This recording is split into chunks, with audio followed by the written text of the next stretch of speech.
بسم اللہ الرحمن الرحیم۔ السلام علیکم، میں ہوں محمد تحسین عباسی اور آپ دیکھ رہے ہیں میرا YouTube channel Pakistan time news. Views, آج سب سے پہلے ہم ذکر کریں گے پی ڈی ایم کی اہم جماعت جے یو آئی کے سربراہ جناب مولانا فضل الرحمان کے حوالے سے۔ انہوں نے آج بڑی ایک پرہجوم پریس کانفرنس سے خطاب کرتے ہوئے اپنے خیالات کا اظہار کیا، اور ان کا جو اس کی پریس کانفرنس کی جو اہم بات تھی وہ یہ تھی کہ ان کا کہنا تھا کہ ریاست اس وقت جو ہے ریاست پاکستان اس وقت ٹوٹ رہی ہے، اور ریاست کی جو اس وقت پوزیشن ہے یا جو معاشی صورتحال ہے وہ اس بات کی اجازت نہیں دیتی کہ ملک میں عام انتخابات کرائے جائیں۔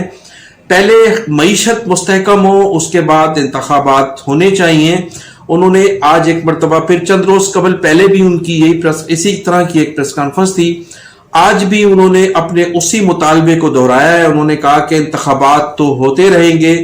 اور انتخابات تو ہونے بھی چاہیے، ہوتے بھی رہیں گے، لیکن پہلے معیشت کو مستحکم ہونا چاہیے، ریاست کو مضبوط ہونا چاہیے، انتخابات ہوتے رہیں گے۔ اچھا، اسی قسم کا مطالبہ چودھری شجاعت صاحب نے بھی چند روز قبل اپنے اخباری بیان کے ذریعے دہرایا تھا کہ ریاست کو مضبوط ہونا چاہیے، معیشت کو مضبوط ہونا چاہیے، انتخابات تو ہوتے رہیں گے۔ تو یہ پاکستان کی سیاست کے دو جو بڑے ستون ہیں، ایک تو چودھری شجاعت حسین اور دوسرے مولانا فضل الرحمان، ان دونوں کی جانب سے انتخابات کے حوالے سے یہ اسٹیٹمنٹ آ چکے ہیں، اور ان دونوں جو اپنی جماعتوں کے سربراہ بھی ہیں، ان کا خیال یہ ہے کہ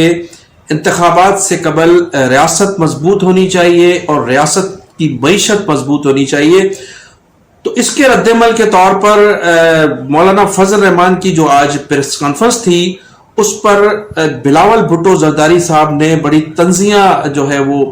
رد عمل کا اظہار کیا ہے۔ بلاول بھٹو زرداری صاحب کا کہنا تھا کہ مولانا فضل الرحمان ماضی میں کئی اتحاد بنتے رہے ہیں جس میں ہمارے ساتھ ان کی سیاسی جدوجہد شامل حال رہی ہے۔ انتخابات کے حوالے سے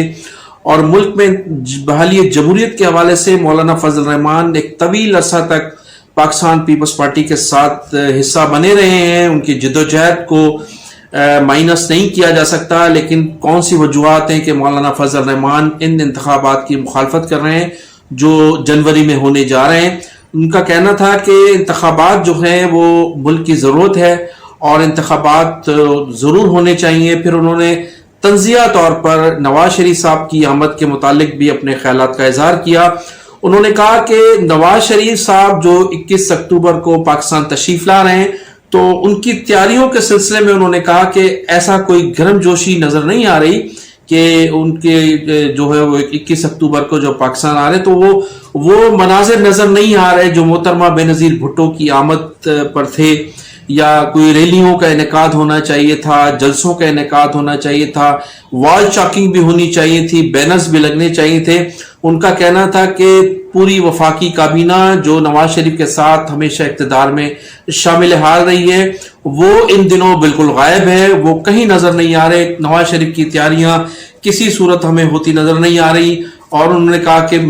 جو مریم نواز ہیں وہ تن تنہا کوششیں کر رہی ہیں کہ لوگوں کو موٹیویٹ کریں اور نواز شریف کے استقبال کے لیے تیاریاں کریں، لیکن وہ تنہا نظر آ رہی ہیں، اور پوری وفاقی کابینہ اور جو ان کے اراکین اسمبلی تھے وہ کہیں نظر نہیں آ رہے۔ تو ایسا محسوس ہوتا ہے کہ نواز شریف کی آمد بھی شاید ملتوی کر دی جائے۔ تو انہوں نے کہا کہ ماضی میں جس طرح سے جو تیاریاں ہوتی رہی ہیں وہ ہمیں بالکل نظر نہیں آ رہی ہیں، اور پھر ایک مرتبہ انہوں نے پھر دہرایا کہ ایسا لگتا ہے کہ نواز شریف کی بھی جو 21 اکتوبر کو آمد کا ان کے لیے کہا جا رہا ہے، شاید وہ بھی نہ آ سکیں۔ ناظرین، دوسری جانب متحدہ قومی موومنٹ بھادرآباد جس کو مبینہ طور پر یہ کہا گیا ہے کہ وہ طاقت کا مظاہرہ کر کے دکھائیں تاکہ مستقبل میں ان کے لیے کوئی سیاسی راہ ہموار کی جا سکے، جن مقتدر حلقوں کی جانب سے ان کو یہ پیغامات دیے گئے ہیں یا جو ان کو کہا گیا ہے، تو اس سلسلے میں ان کا دوسرا جلسہ جو ہے اورنگی ٹاؤن میں رکھا گیا ہے، اور 15 تاریخ کو 15 اکتوبر کو یہ جلسہ انہوں نے اورنگی ٹاؤن کے جرمن اسکول ہے اور اسکول کے گراؤنڈ میں انہوں نے اس جلسے کا انعقاد کیا ہے۔ اب آپ اندازہ لگا لیں کہ اسکول کا گراؤنڈ جو ہے وہ کتنا بڑا ہوگا جس میں ان لوگوں نے اس جلسے کا اہتمام کیا ہے۔ ماضی میں بھی وہاں چھوٹی موٹی کارنر میٹنگز تو ہوتی نہیں ہیں، لیکن کبھی کسی سیاسی جماعت کا کبھی اتنا بڑا جلسہ نہ کبھی ہم نے سنا نہ کبھی دیکھا۔ اور آئندہ ولاگ میں کوشش کروں گا کہ اورنگی ٹاؤن میں جہاں جلسہ منعقد کیے جانے کا اعلان کیا گیا ہے متحدہ قومی موومنٹ بادر آباد کی جانب سے، تو اس گراؤنڈ کا بھی محل وقوع آپ کو دکھاؤں، بتاؤں کہ اس میں کتنے لوگ آ سکتے ہیں، کتنی کرسیاں لگ سکتی ہیں۔ تو تمام چیزیں جو ہیں وہ آپ کے سامنے انشاءاللہ تعالی آئندہ ولاگ میں رکھیں گے۔ اور پھر آپ کو یہ بھی بتاتا چلوں کہ متحدہ قومی موومنٹ 90 کی جانب سے اورنگی ٹاؤن کا جو منعقد ہونے جا رہا ہے جلسہ، اس کی بھی مکمل بائیکاٹ کا اعلان کیا ہے۔ بانی متحدہ الطاف حسین کی جانب سے متحدہ قومی موومنٹ 90 کی جو رابطہ کمیٹی ہے لندن میں، جو بڑی ایکٹیو ہے اور بڑی تمام پاکستان کی سیاست پر پوری طرح سے نظر رکھے ہوئے، اس رابطہ کمیٹی نے بھی بھرپور طریقے سے یہ جو اورنگی ٹاؤن میں جلسہ منعقد کیا جانے کی تیاریاں کی جا رہی ہیں، اس کے مکمل بائیکاٹ کا اعلان کیا ہے۔ تو پھر اس طرح سے جلسے کی صورتحال جیسی ہوگی پھر وہ آپ کے سامنے ہے۔ تو آئندہ میں آپ کو پوری کوشش کروں گا کہ جرمن اسکول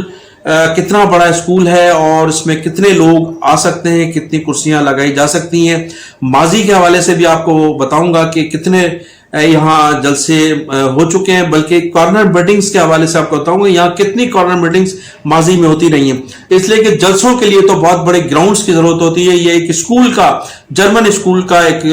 گراؤنڈ ہے جہاں یہ جلسہ منعقد کیا جا رہا ہے۔ تو ناظرین آپ اندازہ لگا سکتے ہیں کہ اسکول کا گراؤنڈ جو ہے وہ کتنا بڑا ہوگا اور کتنے لوگ اس میں جو ہے جلسے میں شرکت کر سکیں گے۔ تو اس حوالے سے میں آپ کو پوری تفصیلات سے انشاءاللہ تعالی آپ کو آئندہ ولاگ میں آگاہ کروں گا۔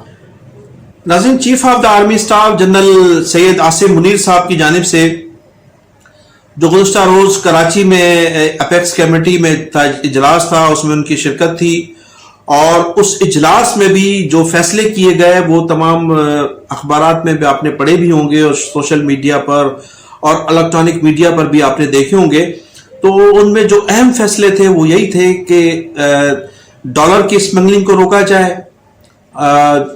شوگر کی اسمگلنگ کو روکا جائے، آٹے کی اسمگلنگ کو روکا جائے، ضروریات زندگی کی تمام چیزیں جو ہمارے ملک میں لوگ استعمال کرتے ہیں ان کی اسمگلنگ کو روکا جائے، اور سب سے بڑھ کر جو تارکین وطن کے حوالے سے جو فیصلہ کیا گیا ہے اس پہ فی الفور عمل کیا جائے۔ لیکن ہوتا یہ ہے کہ پورے سندھ کی میں آپ کو صورتحال بتا رہا ہوں کہ ہماری جو سندھ پولیس ہے وہ اس سلسلے میں اس ویژن کو جو سید عاصم منیر صاحب کا ویژن ہے کہ تارکین وطن سے ملک کو فی الفور خالی کرانا ہے، اس ویژن کی دھجیاں اڑا رہی ہے۔ اس لیے کہ دیکھا یہ گیا کہ رینجرز جو ہے پورے شہر کراچی اور حیدرآباد سے ہزاروں لوگوں کو گرفتاریاں کی گئی ہیں، اور تمام گرفتاریوں کے بعد لامالہ تھانوں کے حوالے کیا جاتا ہے۔ جب ایجنسیاں، ہمارے ادارے اور جو رینجرز کے جوان ہیں وہ لوگ ان تارکین وطن کو گرفتار کرتے ہیں، پولیس کے حوالے کرتے ہیں، لیکن پولیس جو ہے چھانٹ کر جو تارکین وطن انہیں بھاری رقم ادا کرتا ہے اس کو چھوڑ دیتی ہے۔